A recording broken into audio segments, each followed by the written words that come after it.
With that, it is my absolute pleasure to introduce our speaker today, Dr. Anhar Hassan. She is a clinical associate professor at the University College Dublin and consultant neurologist at the Beaumont Hospital and Tallaght University Hospital, and consultant clinical neurophysiologist at the Beaumont Hospital in Dublin, Ireland. She was a consultant neurologist and movement disorder specialist at the Mayo Clinic in Minnesota for 10 years and established the Ataxia Clinic there. Dr. Hassan has over 90 peer-reviewed publications and book chapters, and it's my pleasure and privilege to turn over the floor to Dr. Hassan. Thanks, Celeste. Thank you so much. It's a real pleasure to be invited to speak to the National Ataxia Foundation, and welcome to all of the attendants today. It's great to see representation from across the United States and Northern America and in Europe as well. So I'm going to talk today on episodic ataxia. This is a very large topic, and it refers to a group of rare inherited disorders. So the original definition was a group of genetic cerebellar ataxic syndromes, where people have attacks of cerebellar dysfunction, i.e. they have very sudden onset and very sudden offset attacks of cerebellar dysfunction. And with the attacks, there can be other cerebellar symptoms or other neurologic symptoms. And also between the attacks, when the ataxia is resolved, between the attacks, they might have other abnormalities or other symptoms relating to the neurological exam. And there are 8 recognized genetic forms of episodic ataxia. Types 1 and types 2 are by far the most common. So, and particularly type 2. So episodic ataxia type 2 is the most common of all of these. And it's described in different ethnicities and multiple different families.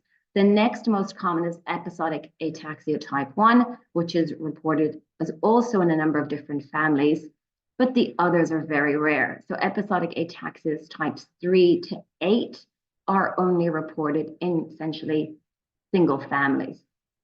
And just to give you an idea of how rare these are, episodic ataxia type 2 is estimated to affect about 1 in 100,000 people. So if you imagine a town of 100,000 people, one person might have episodic ataxia type 2, and the others are much rarer than that.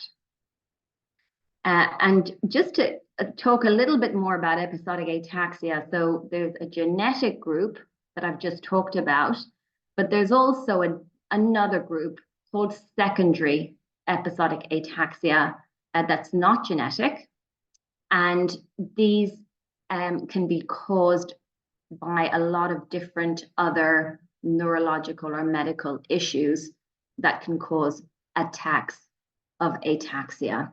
So that is what the neurologist is going to be looking for to distinguish. Is this a genetic, a familial type of ataxia, episodic ataxia, or is this a acquired type of ataxia? And some examples of this are MS attacks that can affect the cerebellum, strokes affecting the cerebellum and causing cerebellar syndromes, autoimmune conditions or other metabolic conditions. Now, the main difference between primary genetic forms of ataxia, episodic ataxia, and the secondary forms are that the genetic types tend to come on in childhood. They tend to be very well stereotyped attacks, and there tends to be a family history, so a very strong family history. Whereas the secondary forms, there's probably not a family history of this, and it tends to come on later in life, in adulthood, but it can start in childhood.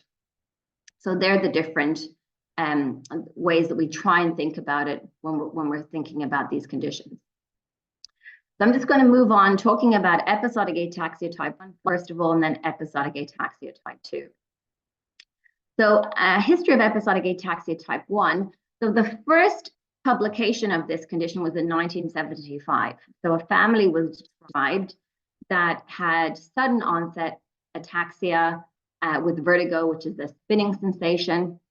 And these attacks lasted were very short-lived, lasting seconds to minutes. And they seemed to be triggered by emotion or by exercise. And in between the attacks, when the ataxia had resolved, the patients were found to have some flickering muscles, so flickering around the eyelids or flickering in the muscles of the limbs. It's called a myokymia, and that can be seen in examination, or it can be seen on an EMG study. And it was about 20 years later that the gene was found for episodic ataxia type 1. So the first genetic studies mapped in patients with episodic ataxia type 1, they mapped that there was the gene to chromosome 12, Q13. And then further studies that year by a second group, actually I should step back and say that this area on chromosome 12 has a cluster of potassium channels. And so further studies went on and found that there was actually a mutation in one of these channels, specifically in the gene KCNA1, so which codes for a potassium channel. So that linked the gene to the condition. So let's talk about a little bit more about KCNA1. So this is a gene that is passed on in an autosomal dominant fashion. So to explain this a little bit more, a gene that is dominant means that you only need one copy of the gene to get the condition. So in this example here, there's a mother and a father. The mother has the condition, so she has two copies of the gene. The blue copy here is abnormal. The white copy here is normal. And she married a normal man who's got normal two copies of the gene. When they have children, if she passes on the unaffected normal gene, her child will not get episodic ataxia. But if she passes on the abnormal copy, they will get episodic ataxia.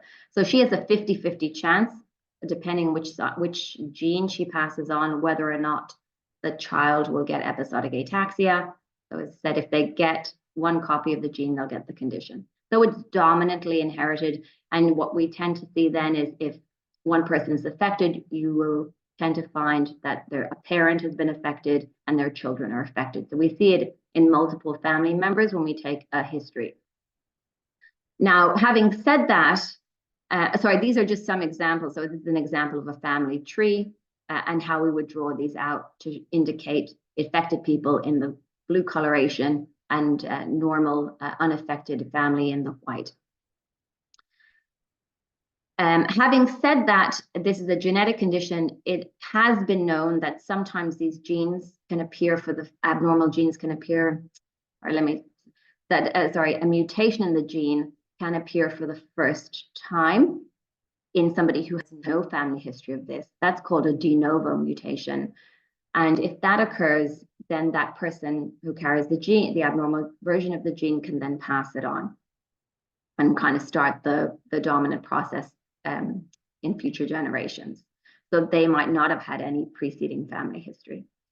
And then just another point to make is, up to last year, it was recognized that there's 63 different types of mutations so far that have been identified in the KCNA1 gene that have been shown to cause disease, to sort of cause episodic ataxia type 1 or to cause other symptoms. So what's happening in the cells? So this KCNA1 gene codes for a special type of potassium channel called a fast voltage gated potassium channel. It's the KV1.1 channel, and there's lots of different potassium channels. But KV1.1 is a special type of channel because it is very critical in regulating how excitable neurons are in the brain and in the peripheral nervous system. So the peripheral nervous system is where nerves carry information from the spinal cord to the muscles. And if there's a mutation in this gene, it affects how these potassium channels work. And ultimately, the neurons become more hyperexcitable. And this gene mutation was the first time there was ever a genetic problem linked to a potassium channel. So this is the first potassium channelopathy that's been described. So what kinds of symptoms does episodic ataxia present as, episodic ataxia type 1? So tends to start in childhood. The average age of onset is age 8. And classically, it's these very brief attacks of ataxia and the spinning sensation. And in between attacks, there's this flickering movement that can be seen in the face or in the limbs. And these, as I said, these attacks are very, very short-lived. However, in rare circumstances, episodic ataxia type 1 attacks can last longer than minutes, so they could last hours. That would be rare. There's a number of different triggers that have been identified. So frequently, these attacks can be triggered by some type of physiologic stress. So exercise, emotional stress, heat in the environment. So a warm day or being in a warm environment, having a fever, or a menstrual cycle can trigger these. Caffeine or alcohols can also trigger the attack. And then there's a number of rare triggers described. So suddenly moving might trigger the attack, being startled, but sometimes patients don't identify any specific trigger. That would be rare. And then the number of attacks is variable. So some patients get many attacks per day. They're very short-lived, or they might just get a very short-lived attack once a month. So there's a range. Some other symptoms have been described that can go along with these ataxia episodes. People might get double vision or slurred speech or nausea or headache.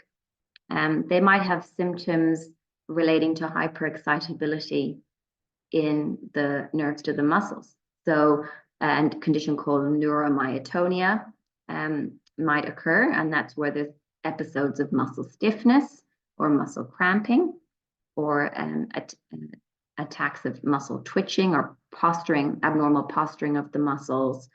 So attacks of these that come and go. And then some other rare features might occur. So what's called malignant hypothermia. There's been a few cases of that described where the body temperature goes very high, relating to anesthesia, attacks of sweating or attacks of palpitation. So these things would be considered rare. And then, so between the attacks of ataxia, usually patients don't have any ataxia whatsoever. And if a brain scan is done, it's usually normal. Now, having said that, the longer that patients have episodic ataxia type 1, over time, they might develop some background chronic symptoms and signs of ataxia. And the brain scan might change over time, such that they develop some shrinkage in the cerebellum. And then epilepsy happens more often in patients with episodic ataxia type 1 compared to people in the general population. So epilepsy seems to be linked to this condition. So there may be, if people with episodic ataxia type 1 may have epilepsy, or family members may have epilepsy, some other things like problems with cognition or deafness may occur. Going back to the gene, again, so we discussed that there's 60 plus mutations so far found in this gene. Having said that, there's no clear correlation between the specific mutation in the gene and the symptoms that it causes. So even in a family, even in twins who have the exact same gene mutation, their attacks of episodic ataxia might look quite different. So some might have slightly longer attacks, some might have shorter attacks, some might have other symptoms with the attack, and some might just have pure cerebellar ataxia. So this is variability. So that raises the question, is there something else going on that's affecting how that gene is causing symptoms. So is there some other gene that's interacting with the KCNA1 gene, or maybe multiple other genes having an effect, or is there something else environmental going on? And we already know that there is an environmental interaction with the KCNA1A gene, because I explained previously that there is triggers. So there's some type of environmental trigger like caffeine, alcohol, or some type of physiologic stress. So that environmental effect is needed to further disrupt the KCNA1 gene and cause the symptoms. So when you see a neurologist, they're going to sit down with you and take a very detailed history, and they want to know about the attacks. So what's the description of the attack? How long does it last for? What are the triggers? And then any other symptoms that occur with the attacks or in between the attacks. And then they'll examine you and doing a detailed neurologic exam, looking for myokymia, and looking for any other permanent cerebellar signs. And then they'll probably do, they may do some blood tests if they want to rule out these secondary or other mimicking causes of episodic ataxia. And they probably will do a brain MRI and consider an EMG to look for myokymia if they can't pick it up on exam. And then in terms of treatment, so the symptoms, the episodic attacks tend to respond very nicely to anti-seizure medications. So carbamazepine is the drug of first choice. Other anti-epileptic drugs like phenytoin or lamotrigine can be used as well. Some patients don't tend to respond to medication. So even though many patients will respond to medication, a small number of patients may not respond at all to medication, despite trying lots of different medication types, even the drugs for other types of episodic ataxia. But usually that may not be a problem, because, as I said, the attacks are very short-lived. So they only last, in some people, seconds or minutes. So it's not considered bothersome enough to maybe take a medication every day. So it really depends on the person and how bothersome or how frequent these attacks are. So you can imagine if there's a short attack for a few minutes once a month, maybe that's not bothersome enough to take a medication every single day. But if you're having multiple attacks a day, that would be a good person to give medication to try and stop the events. And then in terms of what other specialties might you see, it just depends. If you're having short attacks of ataxia and otherwise normal in between, probably don't need to see anybody else. But if there's like a background chronic ataxic symptoms, so long-standing problems with balance all the time, then may need to see a physiotherapist, or may need to see an occupational therapist if there's some problems with hand clumsiness, or if there's constant slurred speech, to see a speech therapist. And then in terms of making the diagnosis, so the neurologist will have a pretty good sense from the story and from the exam if this looks pretty classical for episodic ataxia type 1, but sometimes it's not clear cut, and they might want to think about, could it be another form of genetic episodic ataxia, or could it be some other secondary cause?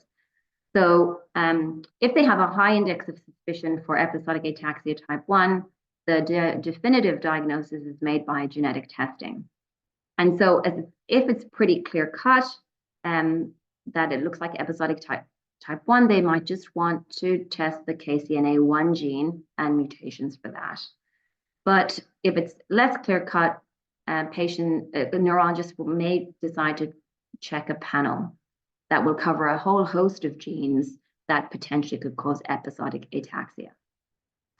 And so it just depends a little bit on the clinical picture. Also, if there's pre-existing family members that have already been tested and have a known mutation in the KCNA1 gene, then to confirm that condition in yourself, you may just want to test that specific gene. You don't need to go testing all the other genes. So it just depends on the clinical scenario.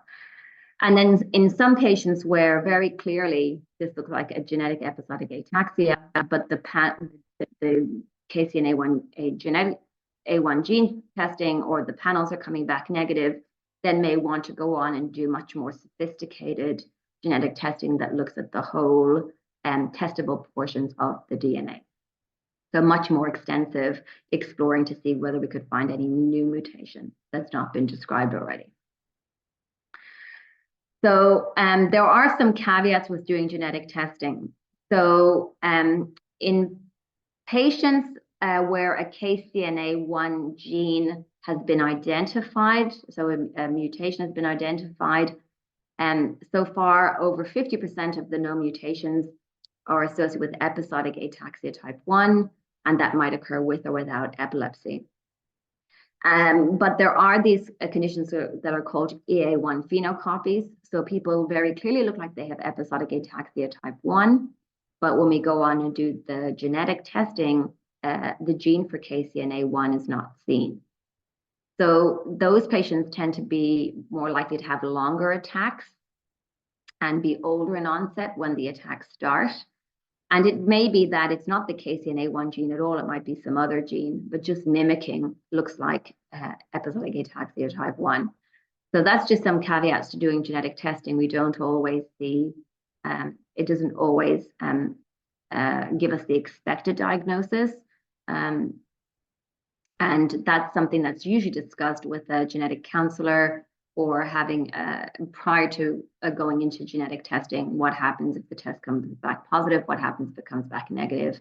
And what do we do next, and implications of that? Okay, so I'm going to move on now to episodic ataxia type 2. And many of the kind of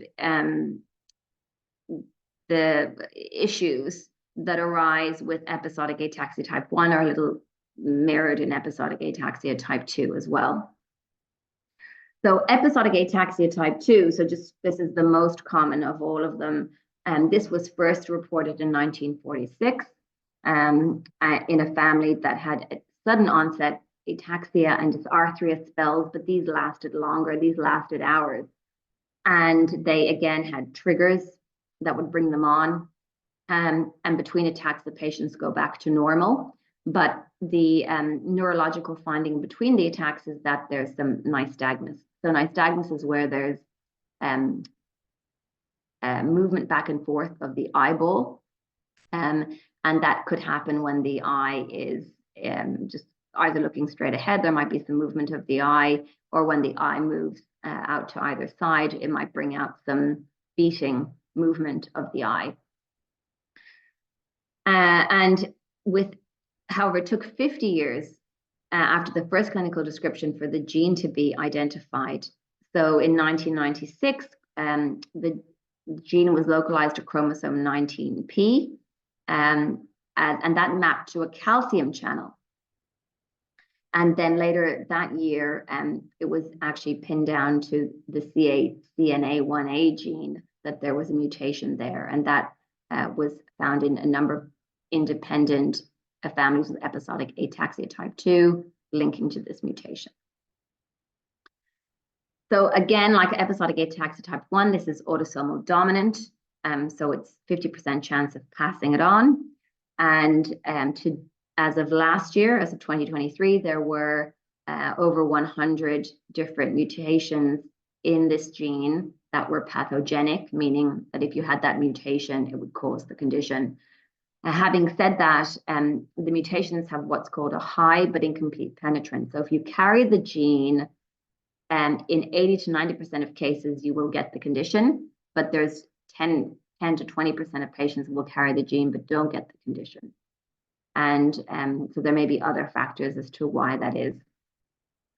And the CNA1A gene codes for a voltage-gated calcium channel, which is a PQ type voltage-gated calcium channel, and specifically codes this alpha-1A subunit.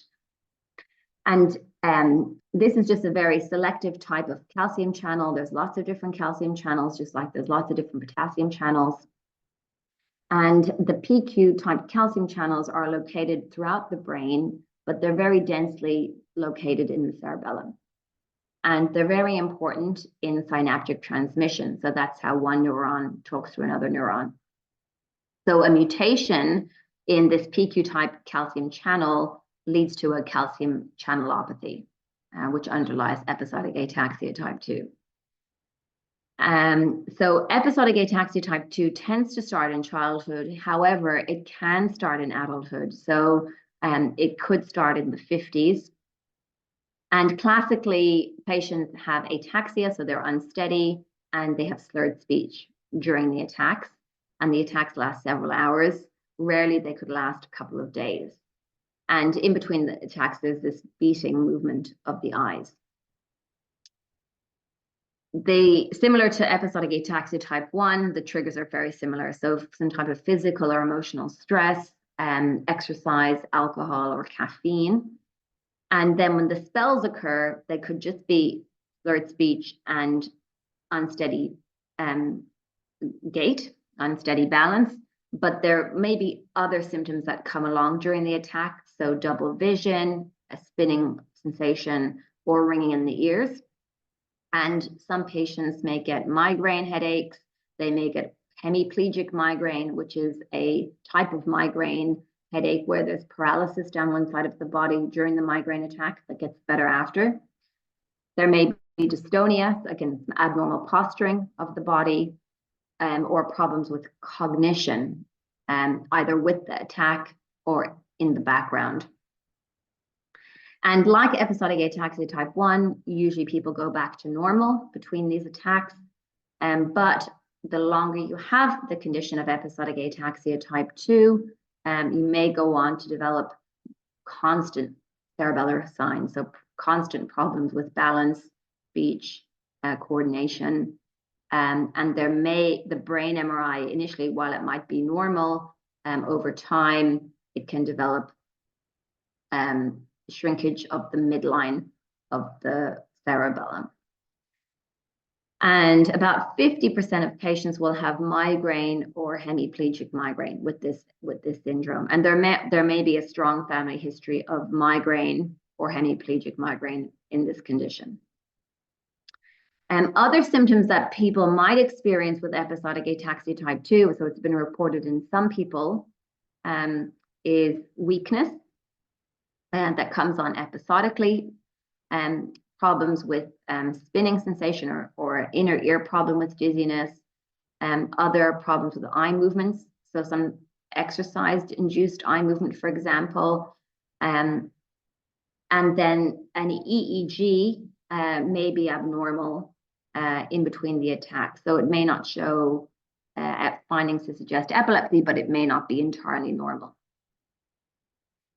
And there's been a lot of research recently with episodic ataxia type 2, and it seems to be at least the CACNA1A gene seems to do more than just cause episodic ataxia type 2.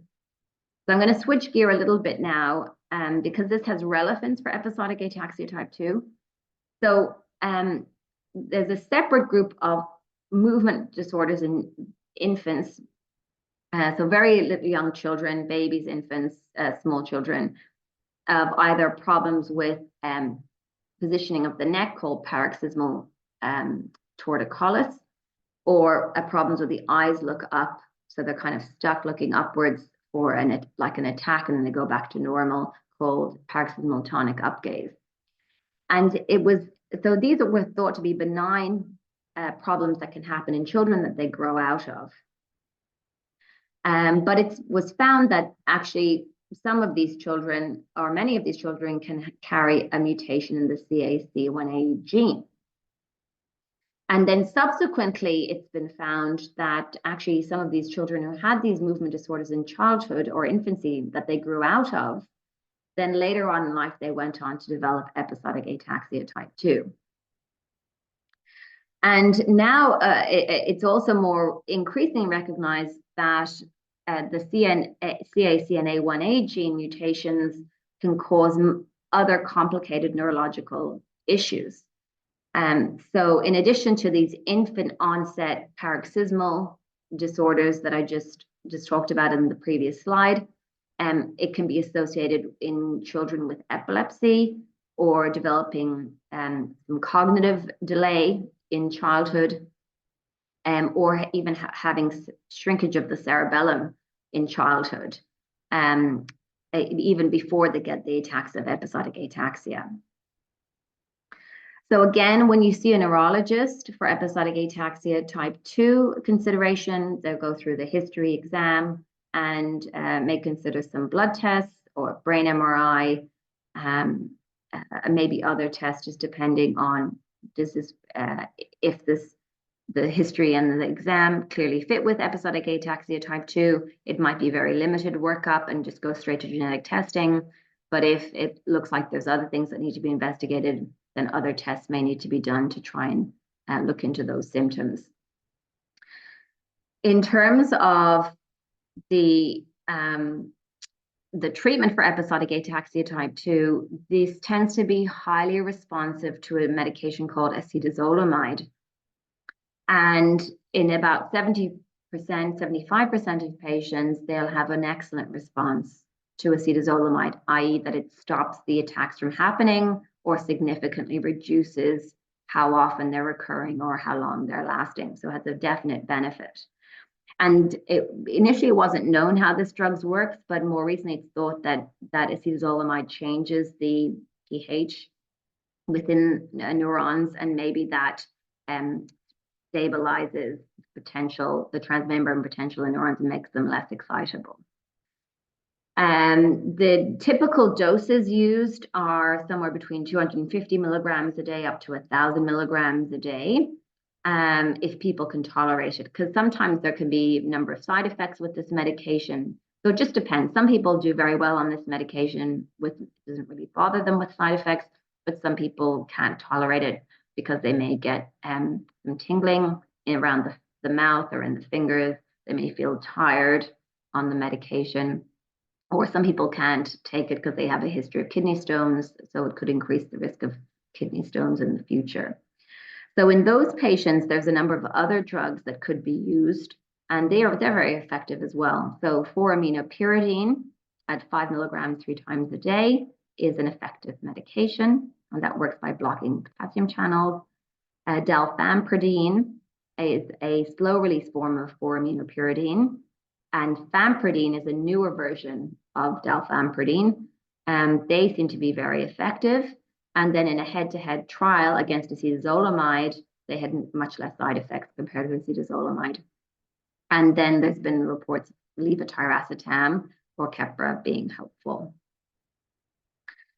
So other specialties involved apart from neurology depends on, are these just isolated attacks of episodic ataxia, or is there chronic ataxia in the background? And in that case, physiotherapy, occupational therapy, speech therapists will be involved. Some people may have background cognitive problems, and in that case, neuropsychology assessments might be involved. And in terms of making the diagnosis, again, if the story and the family history, it all looks very like episodic ataxia type 2, can go directly to testing the CACNA1A gene. But if there's uncertainty, you may want to go for one of these episodic ataxia genetic panels that'll capture a number of different genes. And depending on what that shows, if it's not revealing, but there's still felt to be a genetic form of episodic ataxia, then more advanced genetic testing may be done. So like the episodic ataxia type 1 and the KCNA1 gene, similarly, the CACNA1A mutation can cause different symptoms in the same family members that have the exact same mutation. So there's not a correlation between the mutation and the actual symptoms that it causes. So for example, it's widely reported and there's lots of different examples of this in literature, that in a single family where there's lots of different members that have the CACNA1A gene, one family member might get episodic ataxia, another family member might get attacks of migraine, another family member might get attacks of hemiplegic migraine, another family member might have a chronic ataxia, and they never had any episodic symptoms to begin with. So this can make it difficult actually, if a new mutation is found and we have all these different possible presentations. Sometimes it's very difficult to sort out, is a new mutation actually causing the symptom or not? Because when you think about it, symptoms like migraine are very common. Doesn't necessarily mean you have a gene causing it. So sometimes these are a little bit difficult to tease out with when new gene variants are identified. Okay, so I'm going to wrap up the talk now. So just to give you a little bit of a flavor of these rarer forms of episodic ataxia, so types 3 to 8. So the rule of thumb is that these resemble either episodic ataxia type 1 or episodic ataxia type 2. And so episodic ataxia type 3 is very like episodic ataxia type 1 attacks, except people get ringing in the ears with the attack. And episodic ataxia types 4, 5, 6, 7. They all look like episodic ataxia type 2. And then episodic ataxia type 8 has a bit of overlap between episodic ataxia type 1 and 2, because the attacks can last as short as minutes. But the others, for types 4 to 7, can last for hours. Okay, and so just to summarize, so going through how episodic ataxia again is approached, it's very important to take to go through the history. So these are the things to make note of and to share with your neurologist if you're reporting symptoms. So what is an attack like? How long does it last? What triggers it? What are the symptoms during the attack? Is there any do you have any other medical conditions of seizures or migraine headache, or other attack-like symptoms? And is there any family history of this? So in the parents, in siblings, so brothers and sisters, or in your children. And so that's what we call a 3-generation family history. And then what do you like in between the spells? Are you completely normal? Do you feel completely normal, or are there other symptoms? And then if treatments have been already tried for you, what's been the response to those treatments? And then when in the neurologist office, the neurologist will be examining you. Now, they may not be able to see one of these attacks. So sometimes it's very helpful if an attack can be induced in the office, if that's something that the doctor and the patient are comfortable with, to try and bring on one of these attacks so they can actually examine you during an attack and also examine you at baseline in between the attack. But sometimes these attacks can't be easily brought on or don't want to be brought on. So in that situation, taking a video of the attack and bringing the video in can be extremely helpful. Sometimes episodic ataxia can be mistaken for a seizure disorder. So in some circumstances, an EEG, which is a brainwave test, may be done and particularly trying to get an EEG during one of these attacks to make sure it's not actually a seizure activity in the brain that's mimicking episodic ataxia. And then a brain scan may be done. There may be lab tests done if these secondary conditions are thought to be the cause, not a genetic problem. And then genetic testing can be done in appropriate patients. So that's the end of my talk. And with that, I'd be happy to take any questions. Wonderful. Thank you so much for a fantastic talk, Dr. Hassan. Just a reminder for attendees, if you do have any questions, please drop them in the Q&A window at the bottom of your screen. We already have them coming in, so I'll start off with some of the questions we have. So our first question is from an attendee. Could you clarify what a calcium channel is? If you take calcium supplements, would that make it better? No, it won't, unfortunately. It doesn't quite work that way. To be honest, this is actually a very difficult talk to give. I really tried to simplify it for what is predominantly a patient pop audience that's tuning in today. But there's a lot of concepts here that are actually quite difficult to simplify. And no, but basically, if we think about a neuron is a cell, and inside the cell, it's usually a different voltage inside the cell than outside the cell. And there's usually channels, which are little pores in the membrane across the cell, and that allows ions to move in and out. And when ions like calcium or potassium or sodium move in and out of the cell, it changes the voltage within the cell, and that can kind of destabilize the cell and it can activate. So episodic ataxia type 2 is linked to a calcium channel problem. Episodic ataxia type 1 is associated with this potassium type problem. But taking potassium supplements or taking calcium supplements, being high or low in calcium, those things in those supplements itself won't make any difference to this condition. That's not what causes it. It's more on a very the word like a molecular level that we're seeing these changes. Well, thanks for clarifying that. We've also had a request if you could stop screen sharing just so that everyone can see both of our faces at once. And then some people are sharing in the chat about how they've taken videos and have shared them with their GP or their neurologist and found that very helpful. We've also had a question, is this talk going to be made available? Yes, this is being recorded right now and will be posted on the NAF YouTube page in a couple of weeks. We have another question about EA2 specifically. Could you clarify, can EA2 turn into a full-time ataxia where you're experiencing symptoms all the time? Yes, correct. Yeah. So I had talked about that in my talk, and sorry if that wasn't clear, but yes, it can. So it can start off as, if you carry a CACNA1A2 mutation, you can start off by having attacks of ataxia, so episodic ataxia, that over time accrues and you can get this constant ataxia all the time and still get the attacks on top of that. So it could start off that way, but this mutation could also just cause from the very beginning a chronic ataxia. And so it's actually linked, a mutation in this gene is linked to a different type of dominant ataxia called spinocerebellar ataxia type 6, so SCA6. And so that's a condition that tends to be chronic from the beginning. And so, but so there's a difference. I didn't get into it today because it was kind of beyond the talk. Yeah, there's a lot of information to try to cram into an hour, but that is another question that someone had. What is the difference between SCA6 and EA2 because they're caused by the same gene? Correct. They are caused by the same gene. And in this, like I said, you could have the same mutation in one family, and one family member might get SCA6, one family member might get EA2. So it could be complicated. So working out with your neurologist can help give you some clarification as to this. And then going back to episodic ataxia, separate from symptoms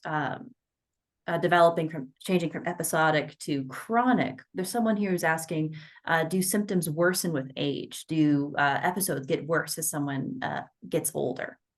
That's a good question. I don't think that's very well written about in the literature, to be honest. So it seems to be that the attacks tend to be very well stereotyped. So if the attacks have always lasted minutes, they tend to always last minutes. They don't tend to change. I did a large literature review looking at all of the literature in the past 10 years on these conditions, and that really didn't come up. And so these conditions are very rare. I should also just add the caveat. They're actually very rare. So it's not like you would see a lot of patients in your career, even in an ataxia clinic, where you're going to see a lot of these patients to compare with over time. Like they're quite rare. So an ataxia clinic might have one or two of these patients, unless they happen to be maybe a research center studying a lot of patients with this condition.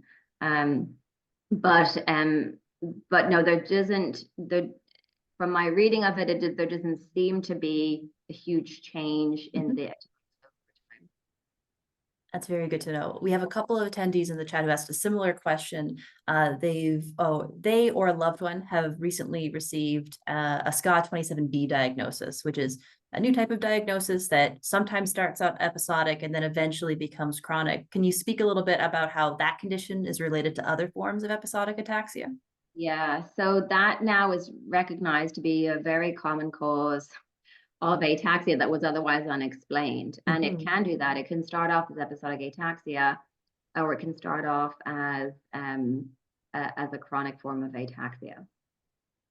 It's very good to know. And then going back to EA2, We have an attendee here who says they have an EA2 diagnosis and they have days of double vision caused by nystagmus. Their neurologist says it might be her ataxia breaking through. Is there anything known in the literature that can be done when something like this happens? Yeah, so I suppose that's the question. Is that person then developing chronic ataxia in the background? And so nystagmus is a tricky one to treat, particularly if it's symptomatic.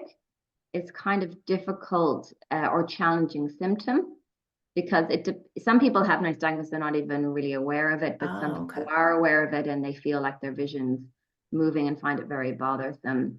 There's the medications that could be tried to see if it helps. But I suppose it's also helpful to know if there's any other conditions there in the background too, apart from this nystagmus, if there's other features.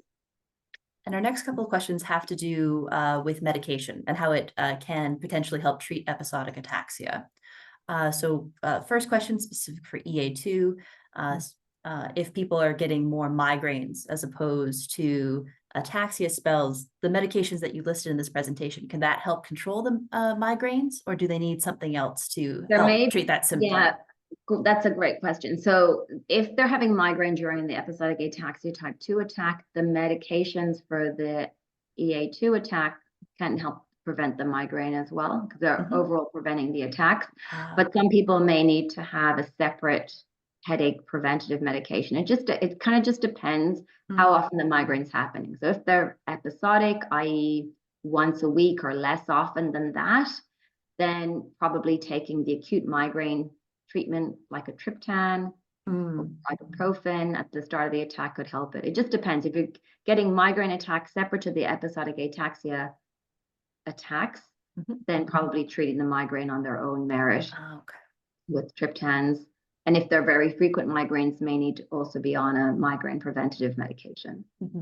That's very good to know. And then for this next question, you briefly touched on this in your presentation, but from the medications you discussed for EA1 and EA2, can any of them completely stop symptoms from happening altogether? Is it variable patient to patient? Can you speak to that variability a bit? Yeah, there is variability. So I suppose with EA1, carbamazepine is usually the first line drug, and it may completely stop the attacks. But there's a small cohort of patients where lots of different medications are tried and they don't seem to respond. But having said that, there's a cohort of patients that clearly respond. So it just depends. Acetazolamide, as I said, up to 70%, 75% of patients will get a good response to that medication, like a really good response. So it clearly cuts down the attacks or might stop them completely. Very good to know. Our next question is about a specific medication.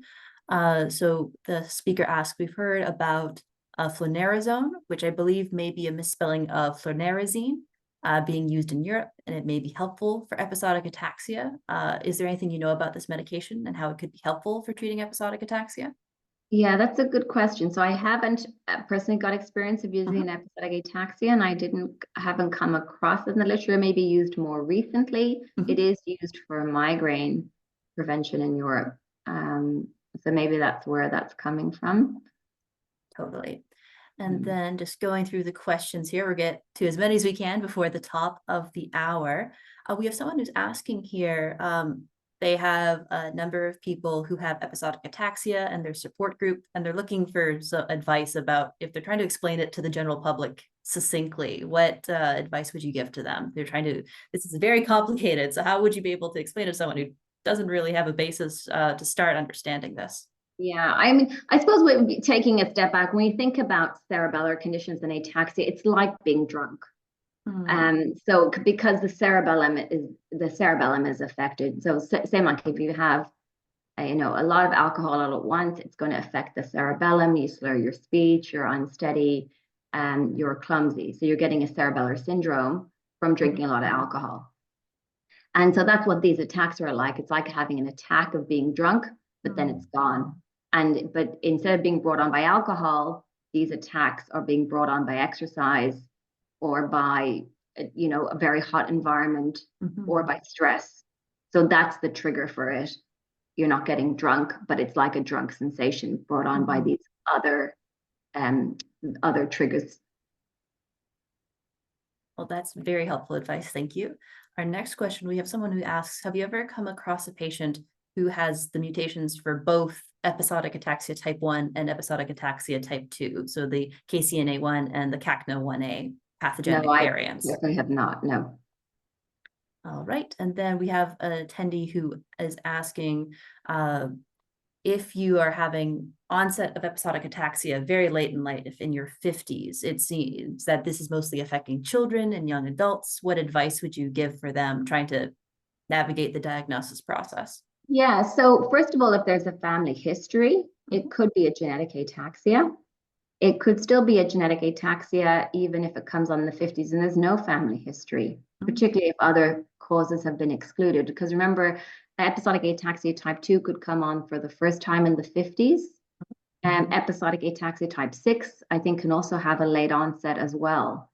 So, and then some of these newer genes that are identified, like SCA27B and others, may come on later in life as well. So they don't, even though there's a trend that they start in childhood, or most of them will start in childhood, it could start for the first time in adulthood.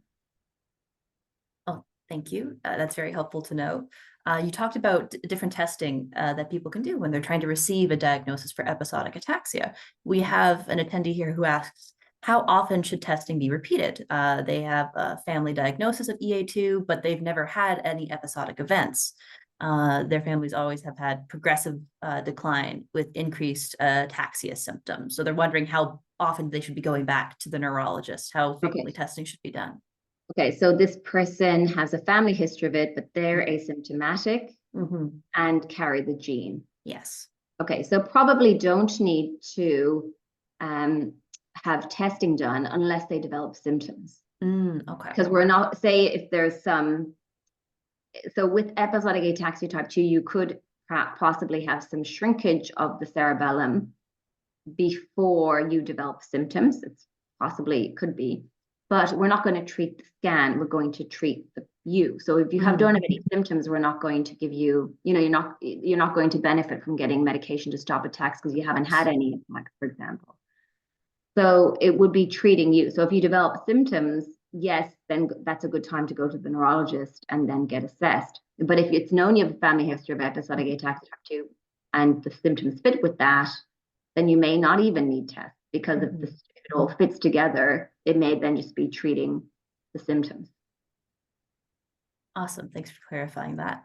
And then we have an attendee here asking, can you have ataxia in between attacks for episodic ataxia type 2, even if you don't have cerebellar atrophy? Yes. Well, I would say cerebellar atrophy tends to go along with having chronic ataxia as well. I wouldn't say it's like, I wouldn't say always. Like there's probably exceptions to that rule, but it's kind of a rule of thumb that if somebody has chronic ataxia with episodes of ataxia plus chronic ataxia, then there tends to be some atrophy or shrinkage of the cerebellum in the genetic forms. Okay, now if genetic forms of episodic ataxia. Now, if there's no shrinkage of the cerebellum, that could be because it's not one of these EA1 to EA8 genes. It could be a different gene, for example. So maybe that's why we're not seeing the atrophy. Or it might be a secondary cause of episodic ataxia. The cerebellum looks okay in size, but you're having attacks of ataxia and having chronic ataxia. So there might be some other explanation that needs to be considered as well. And then we have another question related to EA2. In order to have a genetic test for this, do you just need the single gene testing for CACNA-A1A, or is there other kinds of genetic tests that would be done for EA2? So sorry, this is somebody who's getting tested for the first time? Yes. Family history? And it seems to be. Oh, okay, sorry, okay. So no worries. If there's a family history, and it all sounds like EA2, so it just depends on the neurologist, or if a geneticist is doing the testing, because there's not a black and white answer here. Some people might just want to test a single gene. It's cheaper to do that if the story is consistent, if it all looks like EA2. But if, sometimes, as I said, like there's these other EAs that can like episodic ataxia type 5 or 6. They might look like episodic ataxia type 2. You might want to do the whole panel for all of these testable genes. In case it's actually not an EA2 gene, it's actually a gene for another condition that looks like episodic ataxia type 2. So it just depends. It depends on the symptoms, the exam findings, the family history, you know.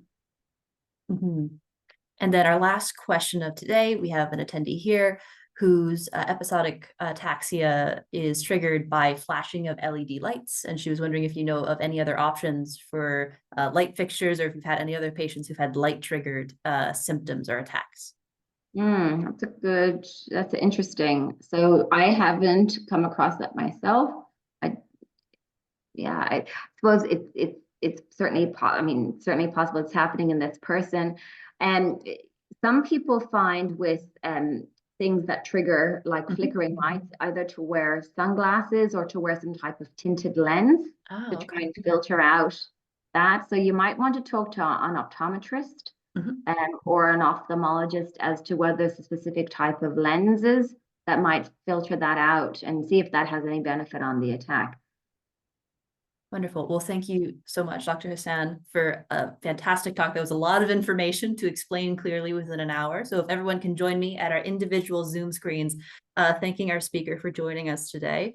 So thank you so much.